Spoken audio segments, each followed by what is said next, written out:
जय हिंद। आप सभी को नमस्कार। So hope you all doing pretty well. आशा करता हूं आप सब बहुत ही अच्छे हो, पूरी शिद्दत और मेहनत से अपने ड्रीम के लिए लगे हुए हो। आज हम स्पेशली बात करेंगे साइंस का, और जैसा कि हमने लिखा है कि एक भी क्वेश्चन आपका बाहर नहीं जाएगा, पूरा का पूरा, ठीक है, पूरा का पूरा बोलता हूं। दैट मीन्स जो मैक्स टू मैक्स क्वेश्चंस होंगे आपको पेपर में जो आएंगे, डायरेक्टली जो हम बताने वाले हैं वहां से आपको दिखेगा। आपसे सिर्फ एक चीज चाहिए, वो है आपका मेहनत। अगर आप हार्ड वर्क करने के लिए तैयार हो, अगर आपके अंदर जिल है, जोश है कि हाँ मुझे इस बार श्योर सिलेक्शन लेना है कांस्टेबल में और मुझे वो जो वर्दी है अपने ऊपर लगाना है, वीडियो अंत तक देखिएगा। आप ध्यान से समझिए आखिर आपको करना क्या है। और एक चीज, हमने ये मेहनत किया हुआ है तो मुझे पता है कि क्वेश्चंस आपके बाहर नहीं जाएंगे, ठीक है। हम ऐसे ही आके आपके सामने खड़ा नहीं होंगे, हमने पेपर एनालिसिस किया है, ठीक है। और साइंस के अगर आप क्वेश्चंस देखोगे तो क्वेश्चंस जो पूछे गए हैं, सबसे पहले आप प्रीवियस ईयर एक बुक ले लेना, ठीक है, ताकि आपको आइडिया हो जाए। और आप पढ़े लिखे आदमी हो, मूर्ख नहीं हो आप लोग, तो कोई कुछ बोले, ठीक है, तो अपना भी बौद्धिक क्षमता लगाना है। ये एक बुक ले सकते हो, ठीक है, चाहे आपको कोई भी बुक ले सकते हो, प्रीवियस ईयर बुक आप ले लीजिएगा, ठीक है। आपको समझ में आएगा कि कहाँ कहाँ से क्वेश्चन पूछे जाते हैं। देखिए, जो क्वेश्चन जो पूछे जाते हैं, चाहे वो केमिस्ट्री हो, बायोलॉजी हो, फिजिक्स हो, इसके जितने भी इंपॉर्टेंट टॉपिक है सब जगह से क्वेश्चंस पूछे गए। और ये मैं आपको पहले ही क्लियर कर दूं, चाहे बीपीएससी का पेपर हो, चाहे दरोगा का पेपर हो, इसके पेपर से बहुत ऊपर होता है साइंस का पेपर, जो आपका कांस्टेबल में पूछा जाता है, ठीक है।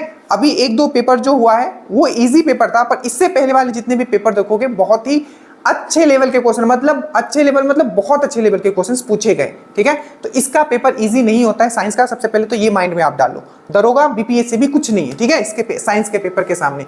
उसके बाद अब ध्यान से मैं बताऊं, अगर थोड़ा सा अगर 1 मिनट में लूंगा तो देखिए हर एक सेक्शन से यहाँ क्वेश्चंस पूछे गए। अगर फिजिक्स में देखोगे तो केपलर लॉ से भी पूछा गया है, ठीक है। केमिस्ट्री में देखोगे तो कोलॉइडल सॉल्यूशन से भी पूछा गया है। अगर फिर से बायोलॉजी में देखोगे तो आपका हार्मोन से पूछा गया, तो बॉटनी से भी पूछा गया। मतलब जितने भी इंपॉर्टेंट टॉपिक है सबको कवर किया गया है, ठीक है। आप सिर्फ 500 क्वेश्चन या 1000 क्वेश्चन पढ़ के जाओगे तो नहीं होगा, आपको कंसेप्ट साथ में लेके जाना है। अब कवर कैसे करना है, हम सबसे पहले देखिए जो आपका साइंस का पोर्शन है, और याद रखिएगा जो जीएस वाला, जिसमें मैं साइंस में इंक्लूड कर लेता हूं, जो सबसे ज्यादा क्वेश्चन जनरल स्टडीज में आएगा वो आपका साइंस से ही रहेगा, ठीक है। देखिए सबसे पहले जो आपका क्वेश्चन पेपर है ये 2 भागों में बटा हुआ है साइंस का, ठीक है। पहला ऐसा है जो डायरेक्टली फैक्ट बेस्ड क्वेश्चन है। फैक्ट बेस्ड क्वेश्चन मतलब क्या होता है, जो डायरेक्टली आपको पूछ लिया जाएगा, जैसे कि विटामिन सी का डिस्कवरी किसने किया था, डायरेक्ट क्वेश्चन है, आप कमेंट कर देना अभी जल्दी से, ठीक है। और दूसरा, ये तो फैक्ट बेस्ड हो गया, विटामिन सी का डिस्कवरी किसने किया, किस विटामिन से क्या बीमारी होता है, केपलर्स लॉ के ऊपर कौन सा लॉ दिया था, ठीक है। केमिकल फॉर्मूला पूछ लिया जाएगा, प्लास्टर ऑफ पेरिस का क्या होता है, केमिकल फॉर्मूला क्या होता है, जंक का क्या फॉर्मूला होता है। तो एक तो इस तरीके का डायरेक्ट फैक्ट होता है, मतलब जो आपको याद करके चलना है, ठीक है।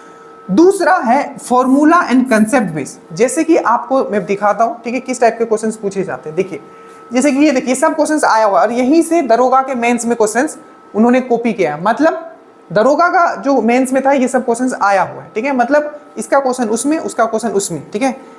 अब ये देखिए इस टाइप के क्वेश्चन जो रेडियो धर्मिता पे, ये जो मैंने आपको एक्सप्लेन किया था, ठीक है। आप जल्दी से इसका आंसर कमेंट कर दीजिएगा कि इसका आंसर क्या होगा। मैंने बहुत ही डिटेल में आपको ये चीज समझाया। उसी तरीके से कंसेप्चुअल बेस आप समझ लो कि किस लेवल तक क्वेश्चन आपको, तो ये बेसिक क्वेश्चन है। देखिए जो रेखिक संवेग होता है, दैट मीन जो लीनियर मोमेंटम होता है, ठीक है, बदलने, अगर लीनियर मोमेंटम में अगर चेंज आए, दर मतलब होता है टाइम के रिस्पेक्ट में चेंज, ठीक है, तो क्या होगा। तो देखिए इसका आंसर कैसे ये बना है, तो बेसिक चीज देखिए, मोमेंटम क्या होता है, मास। हम हमेशा कहते हैं कि मोमेंटम लूज नहीं करना है। देखिए मोमेंटम बहुत इंपॉर्टेंट चीज है। तो मास इंटू वेलोसिटी, और क्या है, दर है, रेट ऑफ चेंज बता रहे हैं, मतलब यहाँ टी हो गया। तो ये मास जो ये तो आपका हमेशा कांस्टेंट रहेगा, ठीक है, तो ये तो m हो जाएगा। और v बाई टी मतलब ये रेट, वेलोसिटी चेंज होता है विद रिस्पेक्ट टू टाइम, मतलब क्या, ये एक्सेलरेशन, तो ये फोर्स बन जाता है। अब ये वही बना पाएंगे जिनको ज्ञान है, ठीक है। जैसे कि ये क्वेश्चन देखिए हमने आपको कराया था, देखिए ये इस तरीके का रिएक्शन दिया, पूछा कि कौन सा इसमें ये है, तो हमने आपको बताया था, ठीक है, कि जब भी बीटा अगर डीके होगा, मतलब बीटा जब भी रेडियो एक्टिविटी से निकलता है तो क्या होता है, आपको सिंपल से मैंने बताया था कि जो उसका एटॉमिक नंबर जो होता है, ठीक है, तो एटॉमिक नंबर क्या होता है आपका 1 से इंक्रीज हो जाता है, ठीक है। क्या होता है, एटॉमिक नंबर, परमाणु संख्या 1 से इंक्रीज हो जाता है, ठीक है। वहीं अगर अल्फा निकलेगा तो एटॉमिक नंबर क्या होगा, 2 से डिक्रीज हो जाएगा, और मास नंबर जो हो जाएगा 4 से डिक्रीज हो जाएगा।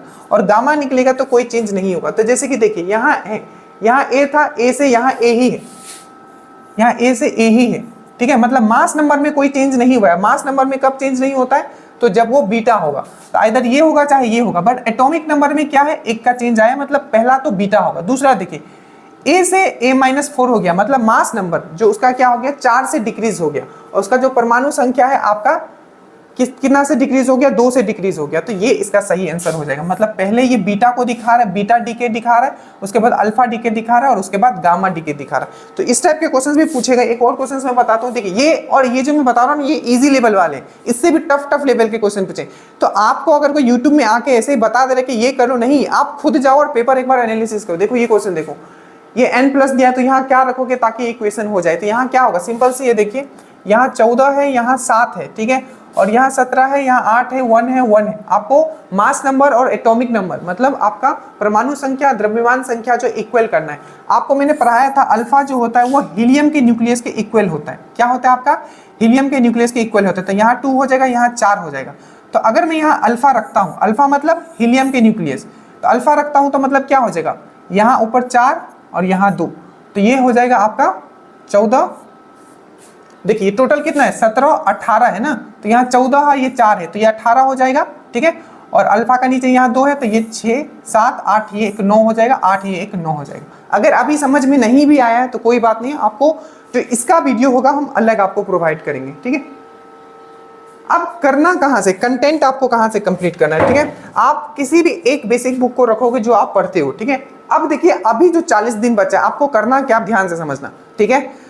सबसे पहले जब आप ऐप पे जाओगे, ठीक है, अब यहाँ मैं ऐप का सहारा ले रहा हूँ, कोई भी वीडियोस नहीं बता रहा हूँ क्योंकि मुझे पता है, ठीक है, जो सच्चाई है वही मैं आपके सामने रखने वाला हूँ। ऐप पे जाओगे, ठीक है, आपको 15 से 20 घंटा बस देना है, ठीक है, और आपका पूरा का पूरा ये चीज कंप्लीट हो जाएगा। सबसे पहले बायोलॉजी का आपको वीडियोस, आपको सब्जेक्ट वाइज वहां बना हुआ है। सब्जेक्ट वाइज में कहाँ जाओगे, आप साइंस वाले पोर्शंस में जाओगे, ठीक है, उसमें बायोलॉजी टाइप करोगे, वहां ऐप पे तो बायोलॉजी आ जाएगा, बोटनी का अलग बना हुआ है, फिजिक्स का अलग बना हुआ है, केमिस्ट्री का अलग। इसको क्या करना है, आपको एकदम दिमाग में ड्रिल्ड कर लेना है। और ये क्वेश्चंस नहीं है, यहाँ आपको चीजें समझाई गई। जैसे फिजिक्स में हमेशा आपको केपलर लॉ पूछ लिया जाता है, लाइट पे पूछ लिया जाता है। बायोलॉजी में देखोगे आपका हार्मोन से पूछ लिया जाएगा, अंतःस्रावी ग्रंथि, बाह्यस्रावी ग्रंथि, कहीं से भी पूछ लिया जाए। चाहे आपका बोटनी में कल ही हमने पढ़ाया था, ठीक है। तो ये आपको वीडियोस, आपको कंसेप्ट पूरा क्लियर करना है, कंसेप्ट क्लियर, डन, कंसेप्ट खत्म। उसके बाद अब जो करना है, जो उससे भी ज्यादा इंपॉर्टेंट है, वो है आपका स्पीडी एनालिसिस, पेपर एनालिसिस। मतलब एक क्वेश्चन से जितने क्वेश्चंस पूछे जा चुके हैं, ठीक है, उसको मैंने एनालिसिस किया, बहुत मेहनत किया गया, आप इमेजिन नहीं कर सकते हो, ठीक है, किस लेवल तक आपके लिए मेहनत किया गया। तो स्पीडी एनालिसिस के वीडियोस, इसके अलग फोल्डर बने हुए हैं, और पेपर एनालिसिस जो है, ठीक है, जिसमें ऐसे हम स्पीडी एनालिसिस वाला में वीडियो डाल देंगे, साइंस वाला।